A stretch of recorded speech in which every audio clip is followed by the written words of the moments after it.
आज की कहानी का नाम है दुख का कारण। एक शहर में एक आलीशान और शानदार घर था। वह शहर का सबसे खूबसूरत घर माना जाता था। लोग उसे देखते तो तारीफ किए बिना नहीं रह पाते। एक बार घर का मालिक किसी काम से कुछ दिनों के लिए शहर से बाहर चला गया। कुछ दिनों बाद जब वह वापस लौटा तो देखा कि उसके मकान से धुआं उठ रहा है। करीब जाने पर उसे घर से आग की लपटें उठती हुई दिखाई पड़ी। उसका खूबसूरत घर जल रहा था। वहां तमाशबीनों की भीड़ भीड़ जमा थी जो उस घर के जलने का तमाशा देख रही थी। अपने खूबसूरत घर को अपनी ही आंखों के सामने जलता हुआ देख वह व्यक्ति चिंता में पड़ गया।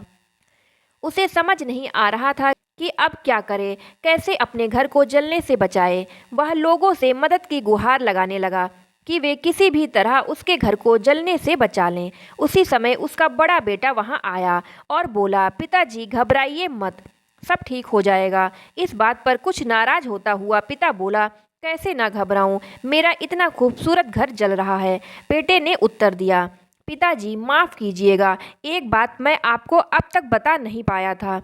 कुछ दिनों पहले मुझे इस घर के लिए एक बहुत बढ़िया खरीदार मिला था। उसने मेरे सामने मकान की कीमत की 3 गुनी रकम का प्रस्ताव रखा। सौदा इतना अच्छा था कि मैं इनकार नहीं कर पाया। मैंने आपको बिना बताए सौदा तय कर लिया। ये सुनकर पिता की जान में जान आई। उसने राहत की सांस ली और आराम से यूं खड़ा हो गया जैसे सब कुछ ठीक हो गया हो। अब वह भी अन्य लोगों की तरह तमाशबीन बनकर उस घर को जलते हुए देखने लगा। तभी उसका दूसरा बेटा आया और बोला, पिताजी हमारा घर जल रहा है और आप हैं कि बड़े आराम से यहाँ खड़े होकर इसे जलता हुआ देख रहे हैं। आप कुछ करते क्यों नहीं? बेटा, चिंता की बात नहीं है, तुम्हारे बड़े भाई ने ये घर बहुत अच्छे दाम पर बेच दिया है। अब ये हमारा नहीं रहा, इसलिए अब कोई फर्क नहीं पड़ता। पिता बोला, पिताजी भैया ने सौदा तो कर दिया था, लेकिन अब तक सौदा पक्का नहीं हुआ है। अभी हमें पैसे भी नहीं मिले हैं। अब बताइए इस जलते हुए घर के लिए कौन पैसे देगा? यह सुनकर पिता फिर से चिंतित हो गया और सोचने लगा कि अब कैसे आग की लपटों पर काबू पाया जाए। वह फिर से पास खड़े लोगों से मदद की गुहार करने लगा। तभी उसका तीसरा बेटा आया और बोला, पिताजी घबराने की सच में कोई बात नहीं है।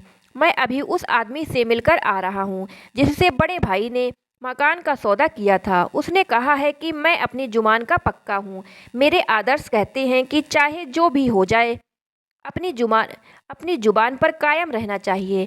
इसलिए अब जो हो जाए, जवान है तो घर जरूर लूँगा और उसके पैसे भी दूंगा।